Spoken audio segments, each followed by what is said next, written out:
नमस्कार दोस्तों, कैसे हैं आप लोग। हिस्ट्री की एक क्लास जो है अपन लोग रिकॉर्ड कर चुके हैं। उस क्लास में लगभग 39 या 40 सवाल जो है वो अपन सॉल्व किए थे, उनका बेसिक देखा था। इस वाली जो क्लास है ये दूसरी क्लास है हिस्ट्री की। इसमें अपन एसएससी जीडी के जो प्रश्न आए थे उनको सॉल्व कर रहे हैं। आपको पता होगा, अगर नहीं पता है, कोई वीडियो पहली बार देख रहा है, तो एसएससी जीडी में जो 2023 में हुई थी जनवरी फरवरी में, उसमें हिस्ट्री, पॉलिटी, जियोग्राफी सबका सब्जेक्ट वाइज अपन ने सवाल अलग किए हैं। उनको अपन एक एक करके सॉल्व कर रहे हैं। यहाँ तक जो सवाल है वो अपन सॉल्व कर चुके हैं पिछली क्लास में। इसके बाद जो अगला सवाल है वो अपन चालू करेंगे। अच्छा, ये वीडियो जब आप लोग देख रहे हैं तो कोशिश करो कि कॉपी और पेन दोनों हाथ में होने चाहिए। और जो ओटी आप याद है वो याद ओटी को तो मत लिखिएगा, लेकिन उसके अलावा कोई फैक्ट अगर आपको नहीं पता है और मैंने यहाँ क्लास में बोला है तो उसको लिख के जाइएगा। सारे इंपॉर्टेंट फैक्ट के ऊपर ही बात करेंगे, ठीक है। ये वाली चीजें हो चुकी हैं। अगला जो प्रश्न है यहाँ से चालू होगा। चलिए, तो आज की क्लास जो है चालू करते हैं। ये आपको ज्यादातर लोगों को पता रहता है कि मौर्य सम्राटों में प्रियदर्शी या प्रियदर्शी के नाम से किसको जाना जाता है, तो अशोक जो है उन्हें जाना जाता है। अशोक के ऊपर कुछ चीजें अपन पढ़ चुके हैं। क्या पढ़ा था भैया? अशोक जो है मौर्य वंश के कौन से राजा हैं? तीसरे राजा हैं। मौर्य वंश की स्थापना किसने करी थी? मौर्य वंश की स्थापना चंद्रगुप्त मौर्य ने करी।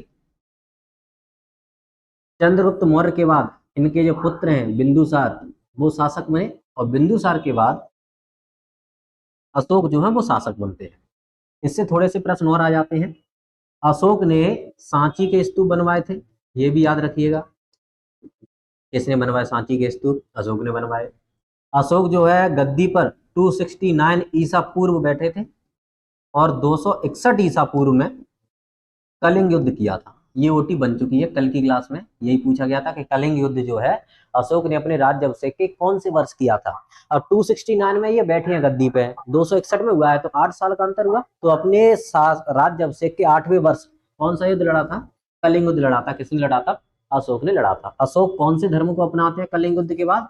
बौद्ध धर्म को अपनाते हैं। ये भी सवाल बन जाता है, तो ये याद रखिएगा।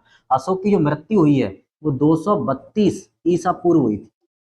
ये कुछ चीजें आपको याद होनी चाहिए, इनसे सवाल पूछे जाते हैं अक्सर, ठीक है। तो ये सवाल आराम से लिख लीजिएगा।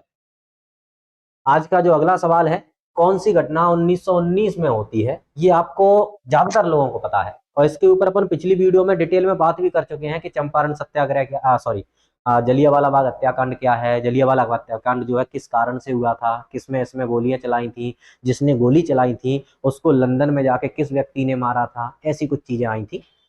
देखो, ये जो सवाल है इससे ऑप्शन देखिएगा, ये चारों ऑप्शनों से सवाल बन जाते हैं। 1919 में हमें पता है कि जलियांवाला बाग हत्याकांड हुआ था, लेकिन ये जो तीन ऑप्शन है उनके भी प्रश्न बन सकते हैं। जैसे बंगाल विभाजन कब होता है? 1905 में।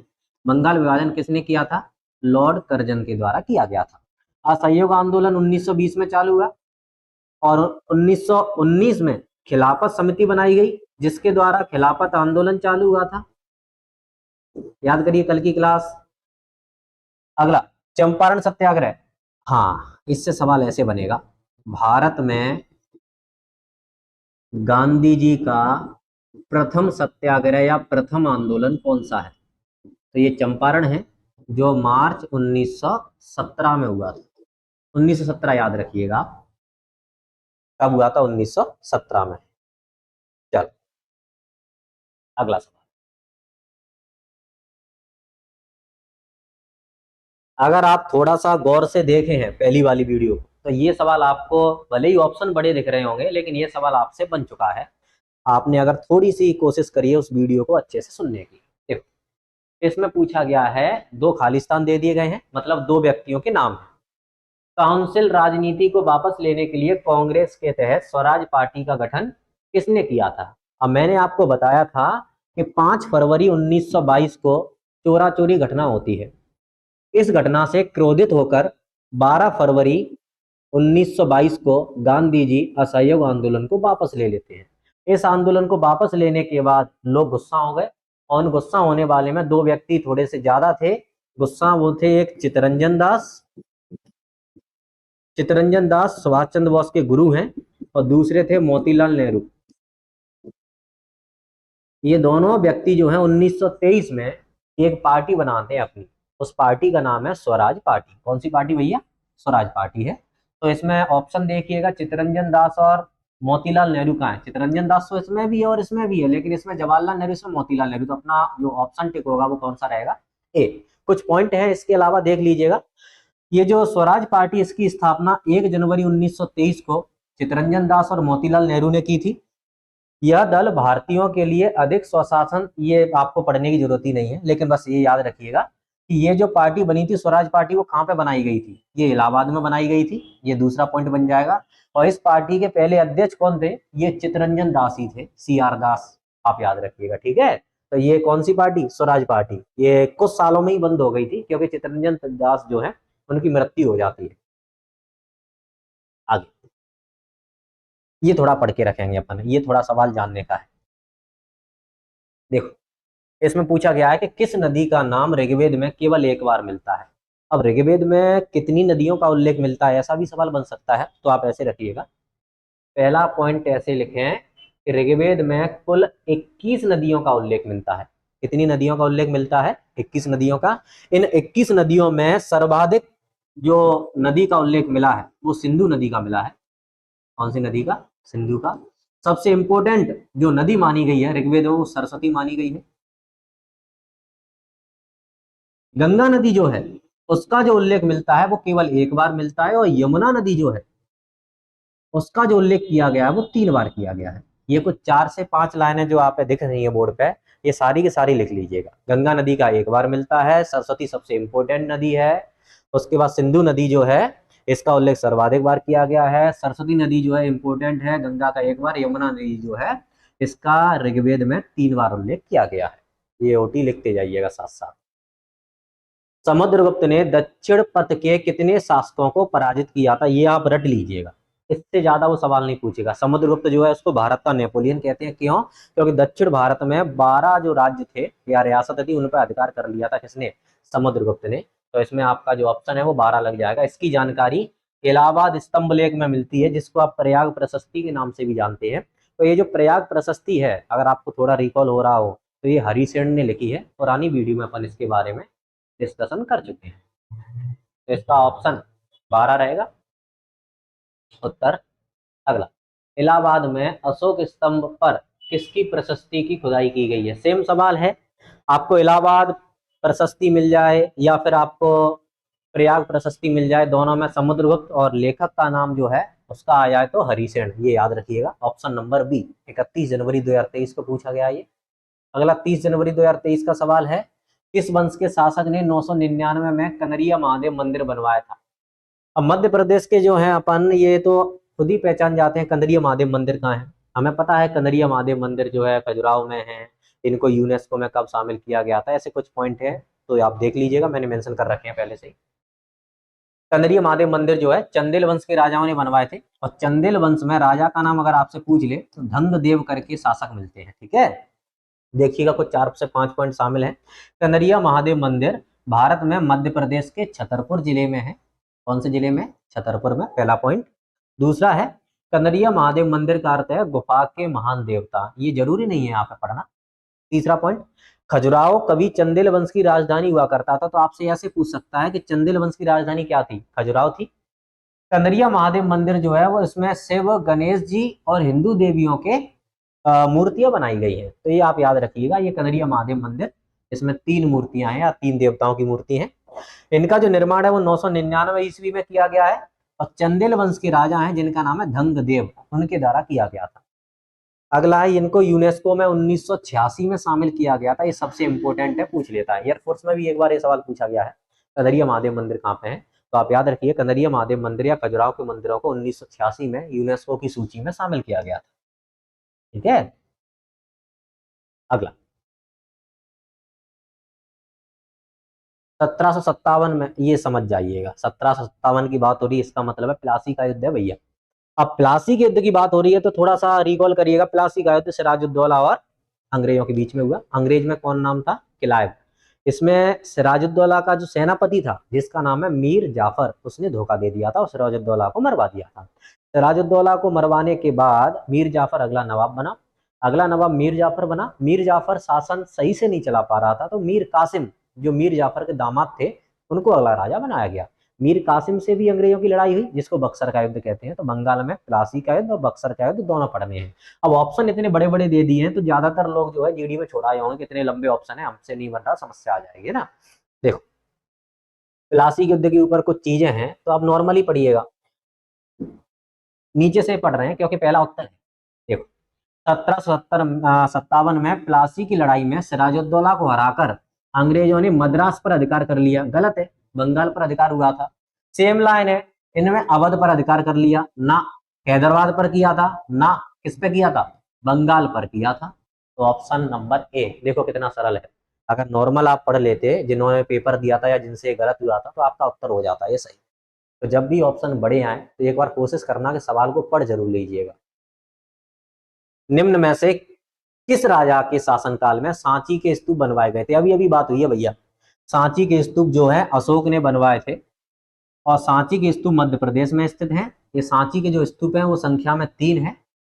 सांची के स्तूपों को यूनेस्को में शामिल किया गया है, और यूनेस्को में ये 1989 में शामिल हुए हैं। ये याद रखिएगा, सांची के स्तूपों के ऊपर बातें हो।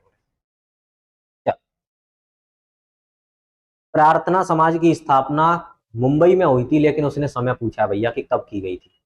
अब इससे थोड़े से कान खड़े करिएगा आपने कि जब भी जीडी का पेपर दे रहे हैं अगर उसमें ये समय पूछा जा रहा है, तो अगर आप एमटीएस, सीपीओ या और भी पुलिस वगैरह, फॉरेस्ट वगैरह ये सब पेपर देंगे, तो कोई भी आधुनिक भारत की चीजें हैं तो उनमें तारीखें बड़ी इंपॉर्टेंट रहती हैं। समझ पा रहे हैं? देखो प्रार्थना समाज जो है इसकी स्थापना मुंबई में कब की गई है, तो उत्तर जो है ये 1867 है, 67। लेकिन इसके बारे में कुछ पॉइंट और भी पूछ लेते हैं। कैसे पूछते हैं कि स्थापना 1867 में मुंबई में हुई है, मान लिया लो, किसने की है स्थापना, ये भी तो पूछा जा सकता है। तो देखो प्रार्थना समाज की स्थापना आत्माराम पांडुरंग और महादेव गोविंद रानाडे के द्वारा की गई थी। ये जो स्थापना हुई थी 1867 में हुई है। स्वामी दयानंद सरस्वती जो है 1875 में आर्य समाज की स्थापना करते हैं।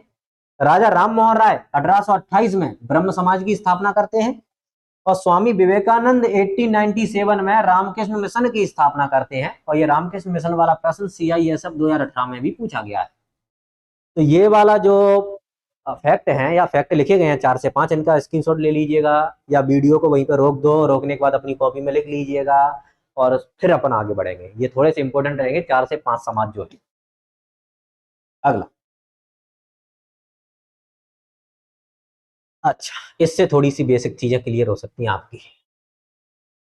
क्या पूछना चाह रहा भैया कि ईस्ट इंडिया कंपनी ने इंग्लैंड की महारानी एलिजाबेथ प्रथम से, कुछ ना है, एलिजाबेथ प्रथम जो है उसने एक चार्टर एक्ट पारित किया था जिसके द्वारा पूर्व से व्यापार कर रहे हैं। ये अपनी बात हो रही है, समझ जाओ थोड़ा सा।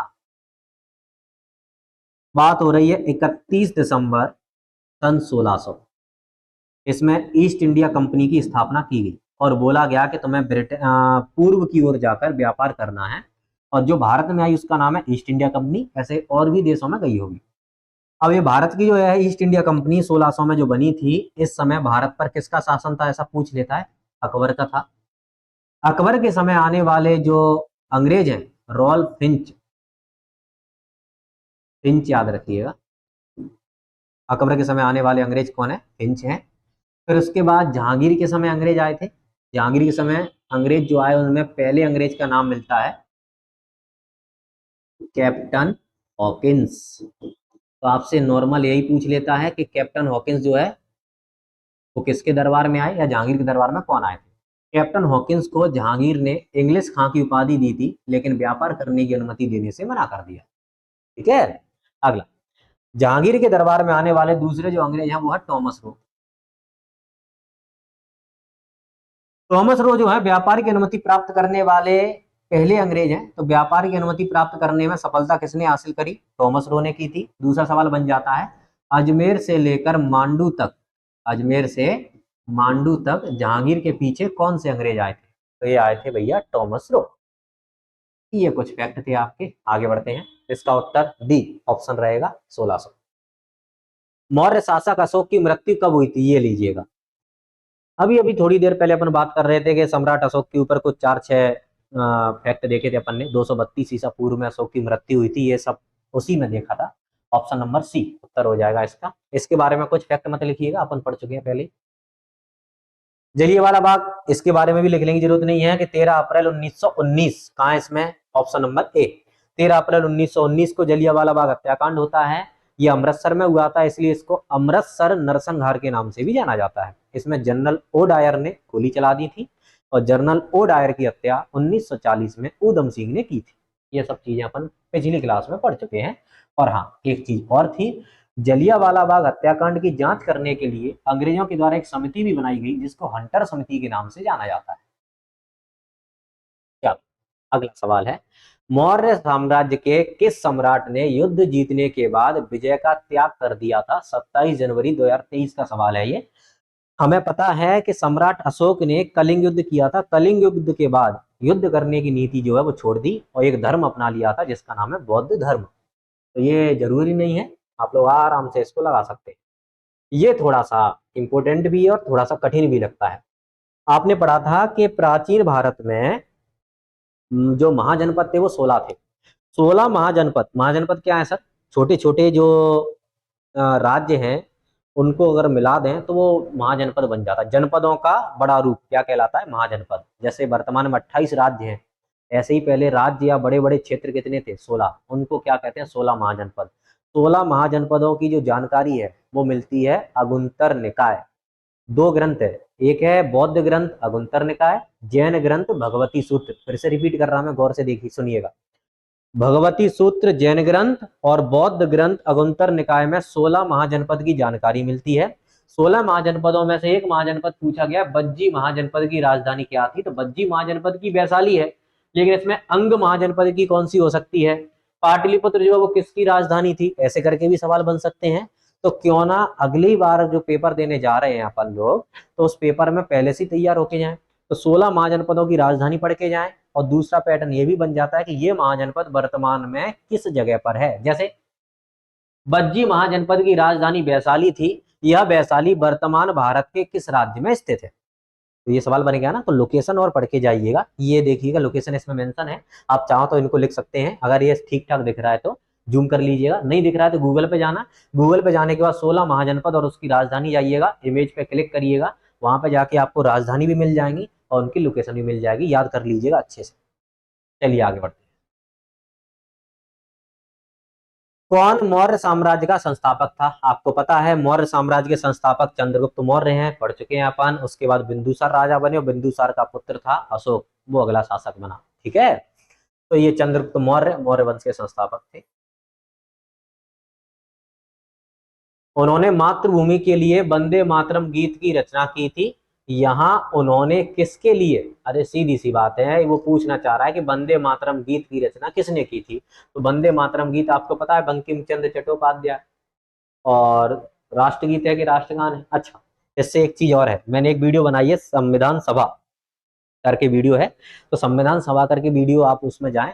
उसमें राष्ट्रगान राष्ट्रगीत कब लिखा गया, किसने लिखा था, पहली बार कब गाया गया, ये सब फैक्ट उसमें शामिल किए गए हैं। उससे आपकी ये हिस्ट्री की कुछ चीजें भी क्लियर हो जाएंगी और पॉलिटी की भी चीजें क्लियर हो जाएंगी। ठीक है, बंकिम चंद्र चट्टोपाध्याय के बाद आगे बढ़ रहे हैं अपन।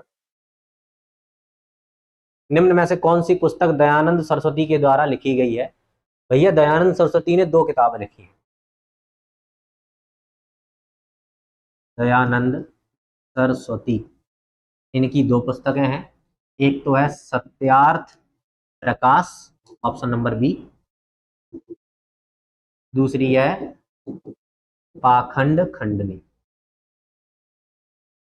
ये 2 किताब है दयानंद सरस्वती की। दयानंद सरस्वती ने वेदों की और लोटों का नारा दिया था। वेदों की और लोटों का नारा किसने दिया था? दयानंद सरस्वती ने।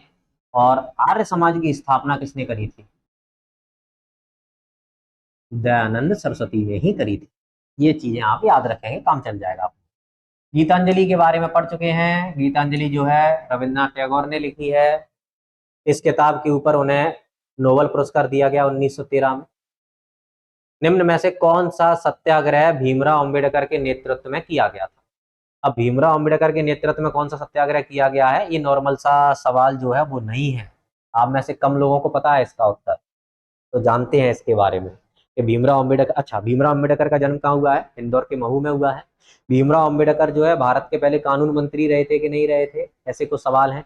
भीमराव अम्बेडकर ने अनुच्छेद 32 को संविधान की आत्मा कहा है, ये भी आपको पता होना चाहिए। और भीमराव अम्बेडकर को भारतीय संविधान का पिता या जनक भी कहा जाता है, ये भी चीजें आपको पता होना चाहिए। ये सवाल था अपना, ठीक है। इस सवाल का उत्तर तो सर डी है, महाड़ सत्याग्रह, लेकिन है क्या इसके बारे में सुन लीजिएगा। इसको महाड़ सत्याग्रह या चावदार सत्याग्रह कथा के नाम से भी जाना जाता है। ये 1927 में हुआ था। कहां पे? महाड़ क्षेत्र में हुआ था, इसलिए महाड़ सत्याग्रह कह रहे हैं। महाड़ क्षेत्र रायगढ़ में पड़ता है, रायगढ़ आप समझते हैं महाराष्ट्र। भारत में एक सार्वजनिक तालाब में पानी का उपयोग करने की अनुमति देने के लिए, एक सार्वजनिक तालाब था, आपको पता है SC ST की दुर्दशा कैसी थी पुराने जमाने में। तो SC ST को जो तालाब का सार्वजनिक तालाब है जिसमें सबका यूज करने सब यूज कर सकते हैं पानी का, लेकिन SC ST को यूज करने का अधिकार नहीं था, उसके ऊपर ये सत्याग्रह हुआ था। इस दिन 20 मार्च को भारत में सामाजिक अधिकारिता दिवस भी मनाया जाता है। ये आप GD देने जा रहे हैं, SSC GD, तो जरूरी नहीं है आपको पढ़ना, लेकिन अगर आप इससे ऊपर के पेपर CHSL MTS या CGL देने जा रहे हैं तो जरूरी है एक बार इसको पढ़ लीजिएगा। ऋग्वेद में मंत्रों के समूह को सूक्त कहते हैं, ये मेरे को जरूरी नहीं है बताना, आप में से अधिकतर लोगों को या ज्यादातर लोगों को ये पता ही है कितने सूक्त हैं, कितने अध्याय हैं ऋग्वेद में। ऋग्वेद में 3रा अध्याय किसके ऊपर है, ऋग्वेद में 9वां किसके ऊपर है, 10वां अध्याय किसके ऊपर है, ऐसे करके सवाल बनते हैं। ये मैंने मेंशन किए, वैसे अगर नहीं पता हो तो मैं बता दूंगा इसमें। ऑप्शन नंबर ए, चोरा चोरी घटना किस आंदोलन के दौरान हुई थी? देखो मैंने बताया था। कभी आपको ऐसा भी पूछ सकता है कि इस आंदोलन के बाद कौन सी संधि हुई, किस आंदोलन के बाद कौन सी पार्टी बनाई गई, कौन सा आंदोलन कब हुआ था, इस आंदोलन के नेता कौन थे, इस आंदोलन जो है इसकी शुरुआत कहां से हुई थी, ऐसे करके 4 से 5 चीजें पूछी जा सकती हैं। आंदोलन की शुरुआत किसने की, आंदोलन की शुरुआत कहाँ की गई, आंदोलन की शुरुआत कब की गई, इस आंदोलन में क्या हुआ, और इस आंदोलन के बाद क्या हुआ। 5 सवाल बन गए कि नहीं बन गए? तो ये जो चोरा चोरी घटना है या असहयोग आंदोलन के बाद हुई थी, हमें तो तारीख भी पता है सर, 5 फरवरी 1922 को ही है। किस राजवंश ने मौर्य उत्तर काल में रेशम मार्ग को नियंत्रित किया था? याद करिएगा कल की क्लास।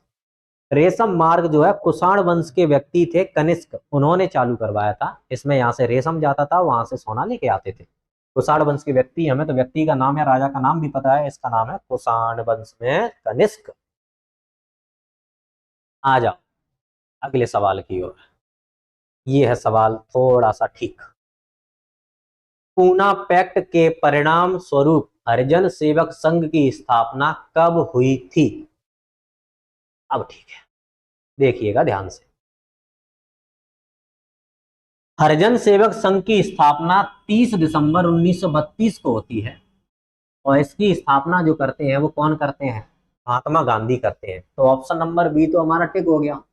अपन ऑप्शन बी लगा के भी आगे बढ़ सकते थे, लेकिन इससे 2-3 चीजें और भी बन सकती हैं। देखिएगा, पहले संगठन का नाम था अस्पृश्यता निवारण संघ। तो अगर ये वाला सवाल पूछ लिया है कि हरिजन सेवक संघ की स्थापना कब हुई, तो दूसरा सवाल ये भी बन सकता है कि हरिजन सेवक संघ की स्थापना किसके द्वारा की गई? तो उत्तर गांधी जी। हरिजन सेवक संघ को पहले किस नाम से जाना जाता था? तो अस्पृश्यता निवारण संघ के नाम से जाना जाता था। इसका नाम हरिजन सेवक संघ कब किया गया? इसका नाम हरिजन सेवक संघ जो है 13 सितंबर 1933 को किया गया था, ये याद रखिएगा। पहले इसके अध्यक्ष कौन बनाए गए थे? घनश्याम दास बिड़ला। और सचिव कौन बनाए गए थे? ये पढ़िएगा। हरिजन सेवक संघ ये जो है इसका मुख्यालय गांधी आश्रम में है, जो दिल्ली में है। हरिजन सेवक संघ का जो मुख्यालय है वो कहाँ है? गांधी आश्रम दिल्ली। देख लीजिएगा, 5 से 6 फैक्ट अलग से हरिजन संघ के, और इनको रट लीजिएगा अच्छे से। चलो आगे बढ़ते हैं। अब आपको मजा आने लग गया होगा हिस्ट्री में, क्योंकि नए नए फैक्ट भी मिल रहे हैं ना। चलो, ये सवाल पूछा गया है, ये हिस्ट्री का भी मान सकते हैं आप, और इसको आप स्टैटिक का सवाल भी मान सकते हैं कि त्योहार नृत्य वगैरह पर्व वगैरह उसी में आते हैं। देखो, जैनियों के दिगंबर संप्रदाय, अच्छा यही रुक जाओ। दिगंबर संप्रदाय का मतलब क्या है? जैनों में 2 होते हैं, एक तो होता है श्वेतांबर और एक ब्रांच का नाम है दिगंबर। श्वेतांबर जो ब्रांच है, ये ब्रांच बनाई थी भैया किसने? श्वेतांबर ब्रांच बनाई थी स्थूलभद्र ने। और दिगंबर जो है वो किसने बनाई थी? ये आप लोग बताएंगे, चलो मैं ही बता देता हूँ, भद्रबाहु, इनने बनाई थी। दिगंबर ब्रांच वाले लोग कपड़े नहीं पहनते हैं, श्वेतांबर ब्रांच वाले जो है वो कपड़े पहनते हैं। ठीक है, आगे ये लीजिए। अभी पर्यूषण पर्व की बात है तो इसके बारे में सुन लीजिएगा एक दो। ये पर्यूषण पर्व जो है ऐसा माना जाता है कि भगवान महावीर ने शिक्षा दी थी उस समय, कोई पर्यूषण पर्व कहते हैं। ये श्वेतांबर भी मनाते होंगे और दिगंबर भी मनाते होंगे। दिगंबर जैनों का पर्यूषण पर्व 10 दिनों का होता है और श्वेतांबर जो है उसको 8 दिनों तक मनाते हैं। तो इसमें पर्यूषण पर्व पूछा गया है दिगंबर का। दिगंबर जो है वो कितने दिनों तक मना रहे हैं, देखो भैया, दा से दिगंबर और दा से 10, तो कितने दिन तक, 10 दिन तक मनाते हैं। याद रख लीजिएगा, दा से दिगंबर, दा से 10 दिनों तक मना रहे हैं। और अगर कल को अगर ये सवाल पूछा गया है दिगंबर वाला, तो कल को ऐसे नहीं पूछ सकता श्वेतांबर अपना पर्यूषण पर्व कितने दिनों तक मनाते हैं, तो इसमें वो हेर फेर कर देगा। ये 10 तो आपको देना ही है, 12 दे देगा या 16 की जगह 8 कर देगा, तो या 14 डला रहने देगा। तो फिर अगर वो श्वेतांबर पूछ रहा है तो 8 दिन तक, और दिगंबर पूछ रहा है तो 10 दिन तक ये त्योहार मनाया जाता है। ठीक है, चल। प्राचीन काल में कौन सी जो नदी है दक्षिण के क्षेत्र में मगध के नाम से जाना जाता था, ये आप लोग आराम से पढ़ पाएंगे भैया। दक्षिण भारत की कोई नदी की बात कर रहे हैं अपन, तो मगध के नाम से जाना जाता था। चलो, है कुछ नहीं, देखो हमें पता है गंगा नदी जो है गंगोत्री हिमनद वहां से निकलती है और चली जाती है भैया बंगाल की खाड़ी में। तो गंगा नदी के आसपास का जो क्षेत्र है यही तो है, बिहार से तो निकलती है गंगा नदी। तो गंगा नदी के जो दक्षिण में एरिया पड़ता था उसको मगध के नाम से जाना जाता था। ठीक है, नर्मदा नदी जो है वो मध्य प्रदेश से निकलती है, अमरकंटक से। और ये कहाँ पे जाती है, उल्टी बहने वाली नदी है नर्मदा नदी। ये नर्मदा नदी डेल्टा नहीं बनाती है, डेल्टा की जगह क्या बनाती है, एस्चुरी बनाती है, जिसको आप हिंदी में ज्वार नद मुख कहते हैं। नर्मदा के समानांतर बहने वाली नदी है ताप्ती नदी। ये दोनों नदियां कैसे बहती हैं, उल्टी बहती हैं। कुछ नदियां जो हैं वो इस साइड बहती हैं 3 से 4, जैसे नर्मदा, ताप्ती, एक ज्वारी नदी मिलेगी गोवा में और एक मिलेगी मांडवी। ये नदियां पश्चिम की ओर बहती हैं। साबरमती नदी भी पश्चिम की ओर बहती है, बाकी नदियां ज्यादातर बंगाल की खाड़ी में गिरती हैं। तो ऐसे पूछ लेता वो कभी कभी। आगे बढ़ रहे हैं।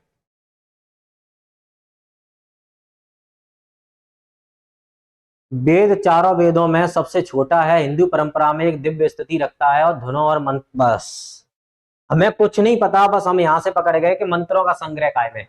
और मैं ये सब पता है कि सामवेद में मंत्रों का है संग्रह, और सामवेद को संगीत का जनक भी कहा जाता है। संगीत का वेद किसे कहते हैं, सामवेद को। और सामवेद सामवेद सबसे कैसा है, छोटा, और सबसे बड़ा ऋग्वेद सबसे अंत में। लो, इतनी बातें हैं फिर भूल जाओगे आप। ऋग्वेद सबसे बड़ा है और पहला है। अथर्ववेद ये सबसे बाद में लिखा गया वेद है, इसको जादू टोना का वेद कहते हैं। ये वसीकरण वसीकरण बाबा बंगाली सब इसी में है। सामवेद संगीत का जनक यही है। और यजुर्वेद यज्ञ वगैरह का उल्लेख किसमें मिलता है, यजुर्वेद में मिलता है। चला सर, ठीक है सर। 1877 में वायसराय लिटन ने को भारत की महारानी के रूप में स्वीकार करने के लिए एक दरबार बन, छोड़ दो। इतिहास में 3 दिल्ली दरबार हुए हैं। दिल्ली दरबार के ऊपर कई सारे अफवाह भी हैं और कई सारी सच्चाई भी है। कहा जाता है कि दिल्ली दरबार जो है भारत में अकाल पड़ा है और दिल्ली दरबार का आयोजन हो रहा है, जिसमें लाखों करोड़ों रुपए जो है खर्च किए जा रहे हैं। अब सरकार उनकी है, आज भी तो यही होता है, चुनाव चल रहे हैं तब भी लाखों करोड़ों रुपए खर्च किए जा रहे हैं, गरीबी तो है ही है। देखो, तो विक्टोरिया की कहानी है सर ये, और कुछ नहीं। महारानी विक्टोरिया जो है उनको भारत की रानी घोषित करने के लिए दरबार का आयोजन किया गया था 1877 में, उसको कहते हैं दिल्ली दरबार। तो दिल्ली दरबार का आयोजन कब कब हुआ है, 1903 में भी हुआ है, 1911 में भी हुआ है और 1877 में भी हुआ है। 3 दिल्ली दरबारों का आयोजन हुआ है। सबसे पहला जो दिल्ली दरबार है वो 1877 में लगा था, ये लॉर्ड लिटन ने लगवाया, जिसमें महारानी विक्टोरिया को भारत की साम्राज्ञी या भारत की रानी घोषित किया गया था। ये सवाल अभी पूछा जा चुका है और ये पूछा गया 24 जनवरी 2023 को। ठीक है साहब। दूसरा जो दिल्ली दरबार है ये 1903 में लगा है। इस दिल्ली दरबार में क्या है कि जो बादशाह थे एडवर्ड सप्तम, उसकी ताजपोशी की घोषणा की गई। आप मत पढ़िएगा, आप बस इतना पढ़ लें कि दूसरा दिल्ली दरबार कब लगाया गया, 1903 में। अच्छा, 1903 में भारत के गवर्नर कौन थे या वायसराय कौन थे? Lord Curzon. 1905 में बंगाल विभाजन उन्हीं ने तो किया था। तीसरा तीसरा जो दिल्ली दरबार है, ये भी पेपर में कई बार देखा गया है रेलवे वगैरह में कि ये दिल्ली दरबार 1911 में लगा था। इस दिल्ली दरबार में भारत की राजधानी दिल्ली घोषित की गई थी। भारत की राजधानी दिल्ली कौन से दिल्ली दरबार में घोषित की गई? प्रथम, द्वितीय, तृतीय और कोई नहीं, या तीनों? तो तृतीय दिल्ली दरबार में घोषित की गई थी। ये तृतीय दिल्ली दरबार 1911 में लगाया गया। इसमें जॉर्ज पंचम और उनकी जो महारानी थी, उनको भारत आए थे उनकी याद में ये लगाया गया था। और राजधानी कहाँ घोषित करी गई? दिल्ली। दिल्ली 11 में घोषित करी गई थी, लेकिन बनती है 1912 में। भारत का ऐसा कोई शहर है जो केवल एक दिन के लिए भारत की राजधानी बना है? सोचो सोचो। इलाहाबाद एक दिन के लिए भारत की क्या बना था राजधानी। मौत की मस्जिद शासक ने शासन काल में बनवाई थी। अब किसने बनवाई थी सीधा भी पूछ सकता है ना, वो ना घुमाना जरूरी है। तो मौत की जो मस्जिद है 1505 में वजीर मियां भोइया द्वारा बनाई गई थी। ये सवाल अभी तक ज्यादातर लोगों को नहीं पता है, 100 में से केवल 5 लोगों को पता होगा, पूछ लीजिएगा अपने मित्र वगैरह। मौत की जो मस्जिद 1505 में बनी है। अच्छा, 1505 में बनी, तो यहाँ से एक सवाल और। 1504 में आगरा की स्थापना हुई थी। भाई, आगरा की स्थापना सिकंदर लोदी ने करी थी। किसने करी थी? सिकंदर लोदी ने। मौत की मस्जिद भी किसने बनवाई थी? सिकंदर लोदी ने। अब ये मौत की मस्जिद बनवाई सिकंदर लोदी ने।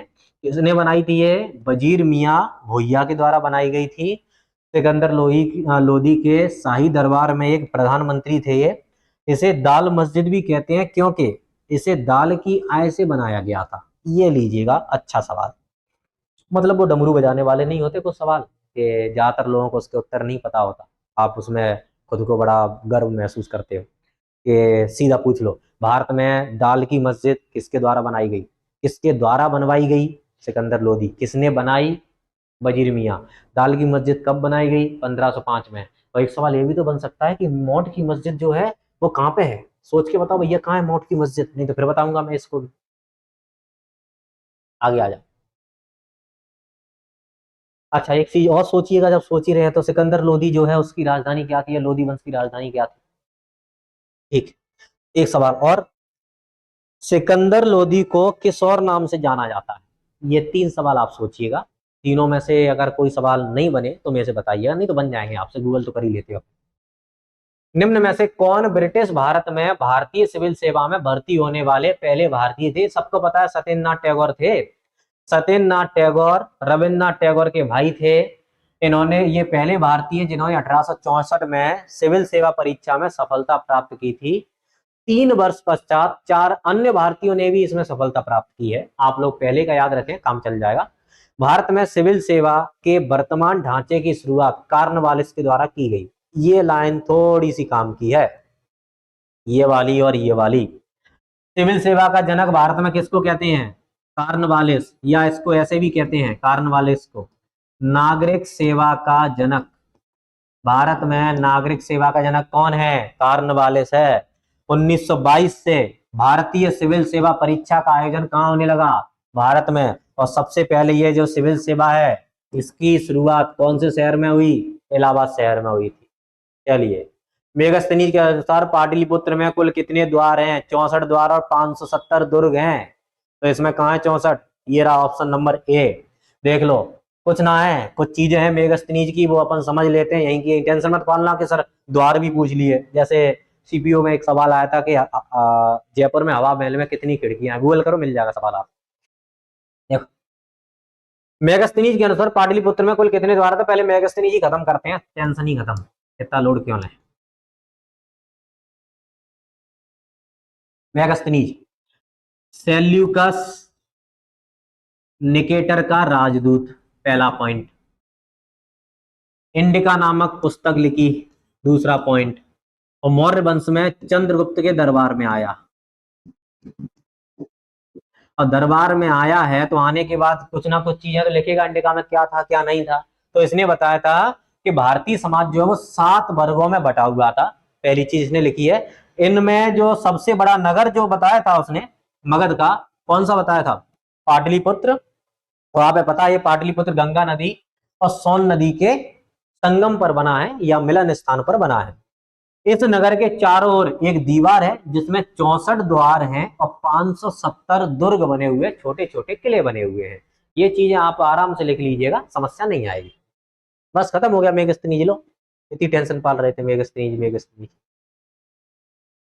भगवान महावीर ने ये जो घर छोड़ा था और ज्ञान प्राप्ति की तलाश में ये एक वन में रहे थे, ऐसे करके सवाल है। कितनी आयु के थे तब उन्होंने घर छोड़ा था, ये सबको पता होता है, बताऊं या नहीं, है ना। तो इसको जरूरी नहीं है, इसके बारे में कुछ चीजें और हैं वो जरूर लिख लीजिएगा महावीर स्वामी के ऊपर। चलिए लिखिएगा फिर। देखो, महावीर स्वामी जो है इन्होंने 30 वर्ष की आयु में गृह त्याग किया था। जैन धर्म की जो स्थापना है ये पूछ लेते हैं किसने करी थी, ऋषभ देव ने की थी। ऋषभ देव, इन्हें आदिनाथ भी कहते हैं, ये प्रथम तीर्थंकर थे। जैन धर्म में 24 तीर्थंकर हुए हैं, इनमें प्रथम ये थे ऋषभ देव, और 24वें तीर्थंकर जो है वो महावीर स्वामी थे। ठीक है, महावीर स्वामी। आगे, संपूर्ण जैन ग्रंथ को किस नाम से जाना जाता है? संपूर्ण जैन ग्रंथ को आगम कहा जाता है, ये याद रखिएगा।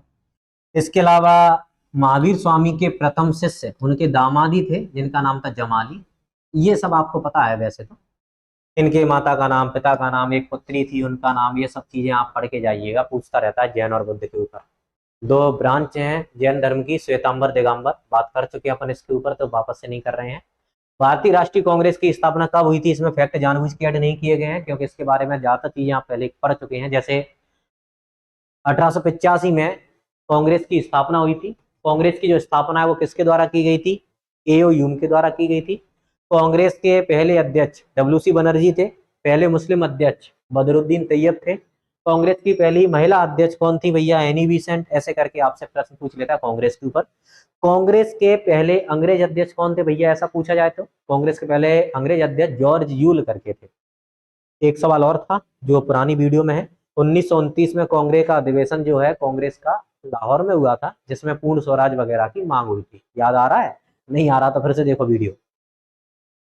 चलो 1885 लगा के आगे बढ़ जाओ।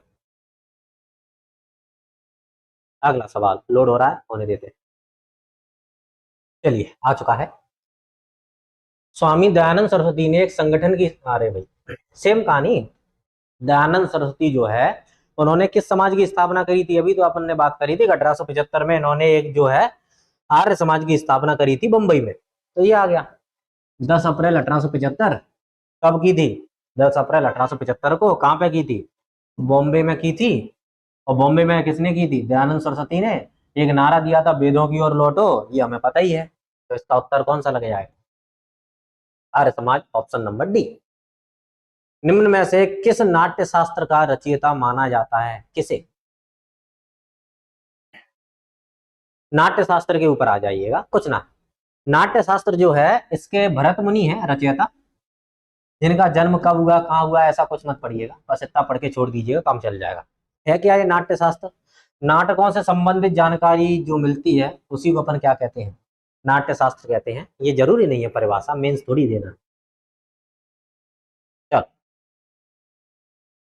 मौर्य उत्तर काल में खालिस्तान छोड़ दिया। वे पुरुष और महिलाएं थे जिनके पास जमीन नहीं थी। अब कुछ हाँ याद कीजिएगा, मैंने आपको प्रशासन बताया था। प्रशासन से संबंधित कुछ ओटियां पेपरों में आ रही हैं। ये जीडी का पेपर सॉल्व कर रहे हैं, इसमें भी आई है, तो एमटीएस सीएचएसएल में अच्छी आ सकती हैं। तो जब भी आप मौर्य काल पढ़ें, गुप्त काल पढ़ें, दिल्ली सल्तनत पढ़ें, तो उनका प्रशासन और पढ़ के जाएं। प्रशासन का मतलब होता है राजा महाराजा के युद्ध वगैरह ये सब खत्म हो गए। प्रधानमंत्री को क्या कहते थे, जमीनों को क्या कहते थे, जिनके पास जमीनें होती नहीं थी उन्हें क्या कहते थे, ये सब एडमिनिस्ट्रेशन, ये पढ़ के जाइएगा।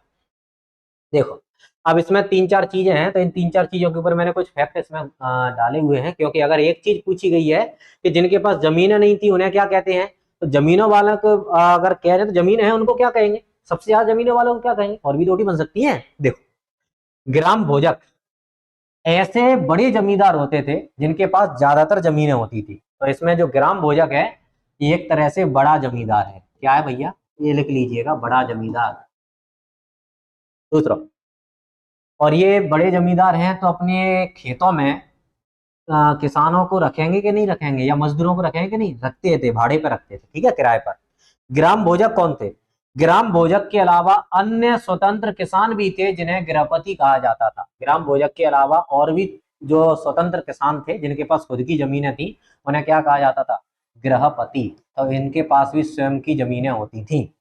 और ये प्रश्न पूछ रहा है कि जिनके पास जमीनें नहीं थी तो गृहपति के पास तो थी और ग्राम भोजक के पास तो थी, ये दोनों हट गए। अब बचे हैं भूमिहार और दास कर्मकार। दास कर्मकार जैसे पुरुष और महिलाएं भी थे जिनके पास जमीनें नहीं थी, तो ये बन गया दास कर्मकार। वैसे तो आपको नाम से ही स्पष्ट हो रहा है भैया, भूमिहार का मतलब है भूमि के मालिक, तो ये भी हट गया। अब बचा कौन?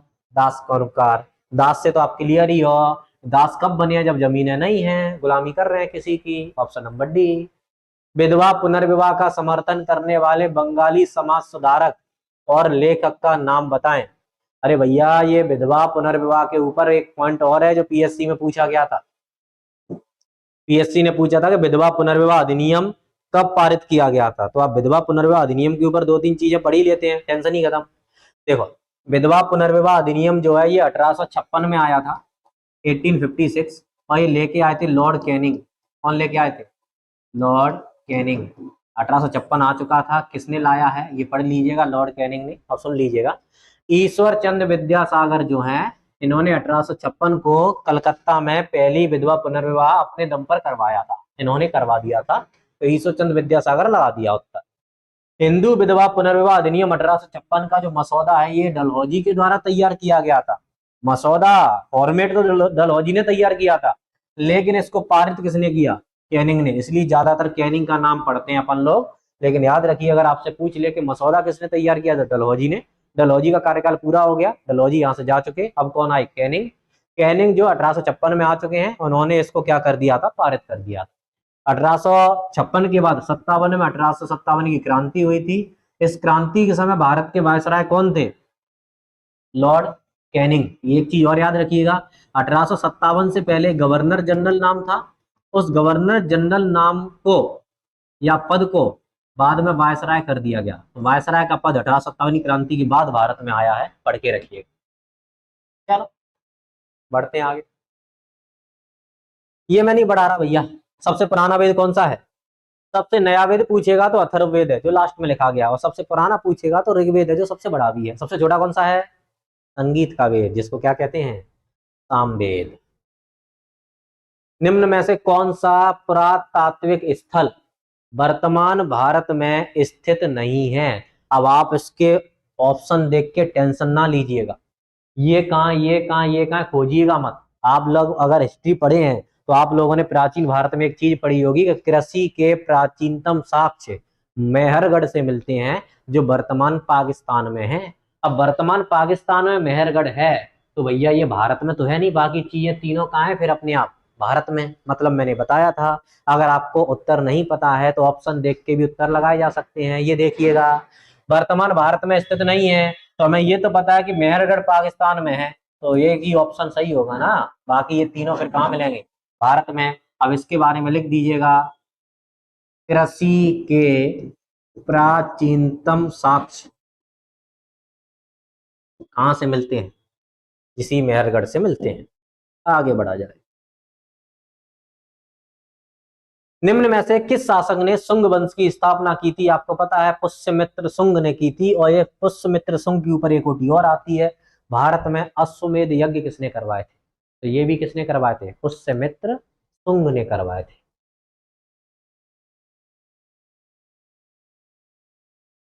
सांची के स्तूप पर ये पत्थर वगैरह इसी पुष्यमित्र शुंग ने करवाए थे। किसने स्वतंत्रता पूर्व भारत में गरीबी रेखा की अवधारणा दी थी? ये भी आप लोगों में से ज्यादा को पता है। इनकी एक किताब है जो थोड़ी सी फेमस है, poverty and un-British rule of India, ऐसा करके ना। आपने किताब सुनी है? नहीं सुना? दादा भाई नौरोजी का नाम सुना है? भारत के वृद्ध पुरुष कहलाते हैं, great old man of India वगैरह, ठीक है, उन्हीं की बात हो रही है, दादा भाई नौरोजी की। देखो, दादा भाई नौरोजी ने भारत में गरीबी रेखा की सबसे पहले अवधारणा दी थी, जिसको आप ड्रेन ऑफ वेल्थ थ्योरी के नाम से जानते हैं।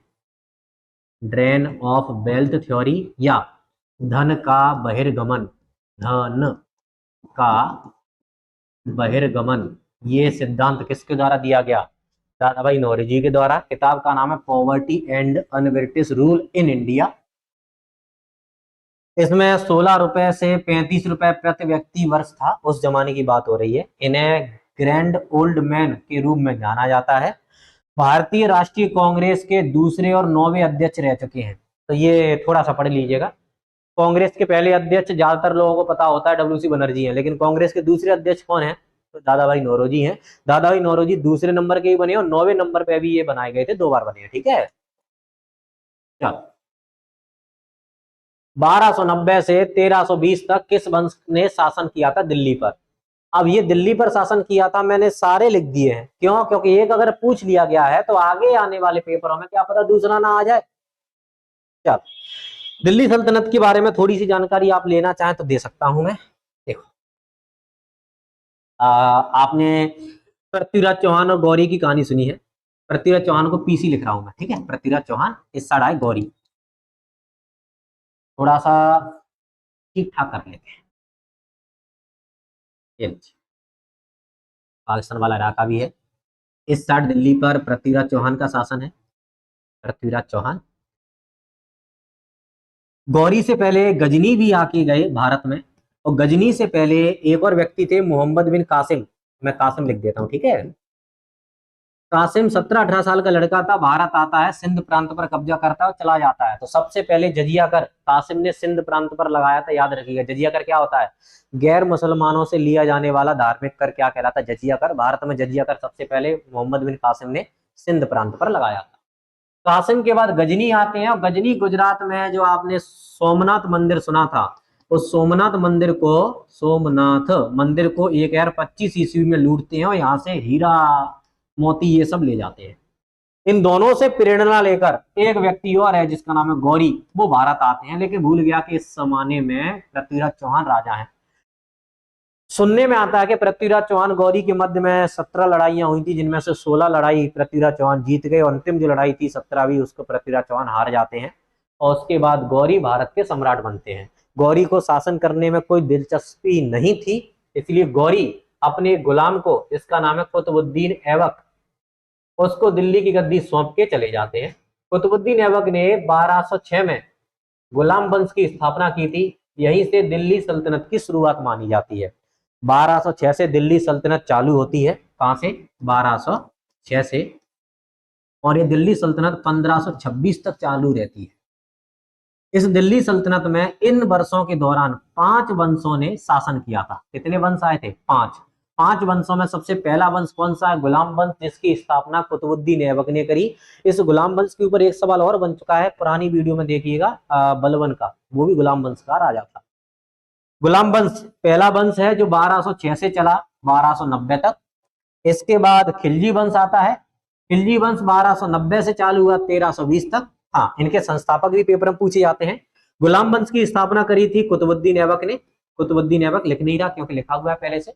खिलजी वंश की स्थापना किसने करी थी भैया? जलालुद्दीन खिलजी। जलालुद्दीन खिलजी ने करी थी, ये लिख लीजिएगा। तुगलक वंश की स्थापना गयासुद्दीन तुगलक ने की थी 1320 में, और 1414 तक चला। सबसे लंबे समय तक शासन करने वाला वंश है ये। लंबे समय तक दिल्ली सल्तनत में सबसे लंबे समय तक कौन रहा था दिल्ली की गद्दी पर? ये तुगलक वंश वाले रहे थे। सैयद वंश 1414 से 1451 तक रहा, और सैयद वंश की स्थापना खिज्र खां के द्वारा की गई। तो सैयद वंश के संस्थापक कौन है? खिज्र खां, पूछा जाता है पेपर में संस्थापक।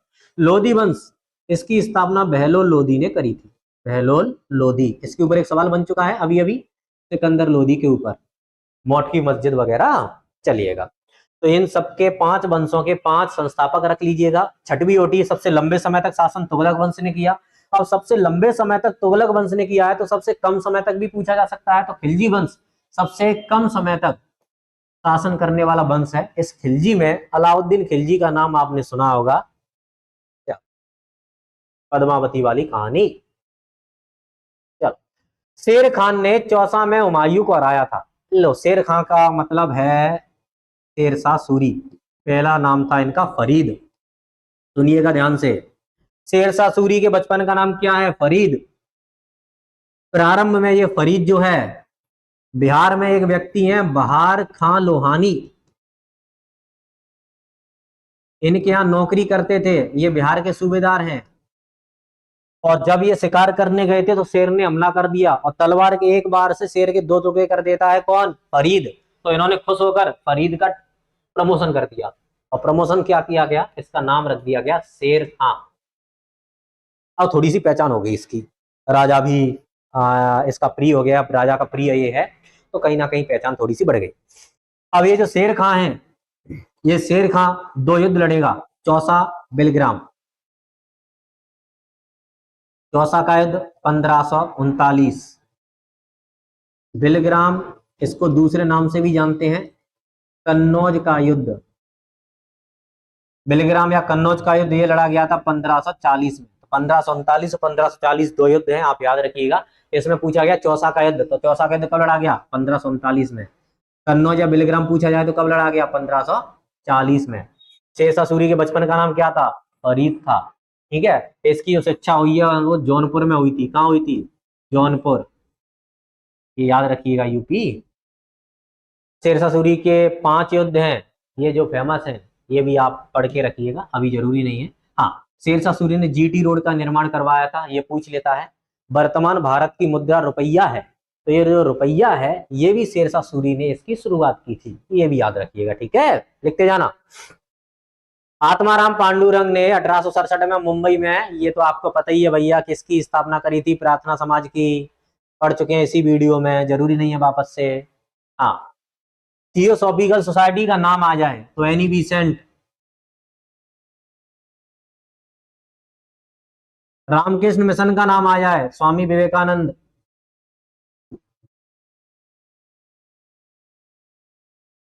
और युवा बंगाल आंदोलन या बंगाल आंदोलन हेनरी विवियन डेरोजियो। तो मैं सीधा लिख देता हूं, विवियन डेरोजियो, बंगाल में हुआ था ये 3-4 चीजें आप याद रखिए। प्रार्थना समाज तो लिख ही नहीं रहा क्योंकि ये प्रश्न ही है। चल आगे बढ़ते हैं। पाटलिपुत्र में स्थानांतरित होने से पहले कई वर्षों तक मगध की राजधानी क्या थी? ये आप लोग पढ़ चुके हैं, राजगृह या वैशाली। हाँ कि ना? ये किसकी राजधानी थी? पाटलिपुत्र की। पाटलिपुत्र की स्थापना किसने करी थी? उदयन ने करी थी। ये सब पढ़ चुके हैं आप। कनिष्क के दरबार में रहते थे। बुद्ध की जीवनी, बुद्ध चरित्र की रचना किसने करी थी? ये भी पढ़ चुके हैं आप, याद हो तो पुरानी वीडियो में, इससे पहले वाली वीडियो में अश्वघोष ने बुद्ध चरित्र की रचना की थी। इस बुद्ध चरित्र को बौद्धों की रामायण भी कहा जाता है, ये पढ़ के रखना। फिर से आ गया जलियांवाला बाग हत्याकांड। कहाँ हुआ था? जलियांवाला बाग हत्याकांड अमृतसर में हुआ था। अमृतसर पंजाब में पड़ता है। चलो अगला सवाल लोड हो रहा है। चलिए भैया, निम्न में से 3 का नाम अक्सर समूह के रूप में एक साथ प्रयोग किया जाता है। निम्न में से विषम व्यक्ति का चयन कीजिए। अरे कुछ नहीं है, लाल बाल आपने सुना है, लाला लाजपत राय, बाल गंगाधर तिलक, विपिन चंद्र पाल, ये तीनों व्यक्ति हैं लाल बाल पाल। इनमें देखिएगा तीनों में कौन है? लाल से लाला लाजपत राय, बाल से बाल गंगाधर तिलक, बी से विपिन चंद्र पाल, दादा भाई नौरोजी इसमें है नहीं, तो विषम व्यक्ति का चयन करना है। विषम व्यक्ति कौन हो गए? दादा भाई नौरोजी हो गए। अगला सवाल, अंग्रेजों द्वारा पारित निम्न में से किस अधिनियम ने भारतीयों को हथियार रखने की अनुमति नहीं दी थी? याद करिएगा, जब अपन संविधान के पेपर को सॉल्व कर रहे थे, पॉलिटी के सवाल, उसमें भी ये सवाल आया था आर्म्स एक्ट। मैंने तब भी बताया था कि इतिहास में इसका जो है डिस्कशन करेंगे थोड़ा सा, तो ये डिस्कशन ये रहा, कुछ नहीं है। 1878 मैंने बता दिया था आपको। 1878 में एक एक्ट पारित किया था, और एक्ट पारित करने वाले अंग्रेज का नाम भी वहां बताया था मैंने। अंग्रेज का नाम क्या था भैया? लॉर्ड लिटन। यही है लॉर्ड लिटन। कौन? इन्होंने 1877 में क्या किया था? तीसरा दिल्ली दरबार के पहला भैया, पहला है दादा हमारे। कब है? पहला, पहला ही है। दूसरा कब हुआ? 1903। और तीसरा कब हुआ? 1911 में। तो 1877 में पहला दिल्ली दरबार लॉर्ड लिटन ने लगाया था। 1878 में आर्म्स एक्ट आया था, लॉर्ड लिटन लेके आए थे। इसके द्वारा भारतीयों को बिना लाइसेंस हथियार रखना जो है वो प्रतिबंधित कर दिया था। लेकिन ये नियम जो है अंग्रेजों पर लागू नहीं हुआ था, अंग्रेज रख सकते थे। मध्य भारत में बस्तर विद्रोह ये 1910 में हुआ है, लेकिन इसको आप अभी मत पढ़िएगा। अगली जो वीडियो है उसमें बस्तर विद्रोह के बारे में किसने ये किया था इसका और भी डिस्कशन है। इसकी एक स्लाइड अलग बना रखी है, बस एक वीडियो और आएगी अब एसएससी जीडी में जो भी सवाल आए थे, लगभग ये आपके 80 से 82 सवाल हो चुके हैं। ये दोनों सवाल, दोनों वीडियो जो है ये आप देख लीजिएगा अच्छे से। देखने के बाद इनके जो फैक्ट हैं उनको लिख लीजिएगा। लिखने के बाद अच्छे से याद करना। याद करने के बाद कोई पेपर उठाना, एसएससी का, पुलिस का, रेलवे का वगैरह वगैरह, फिर आपसे ये सवाल जो है वहाँ पे मैच होने लगेंगे, मिलने लगेंगे। धन्यवाद। कल की वीडियो फिर अपन रिकॉर्ड करें।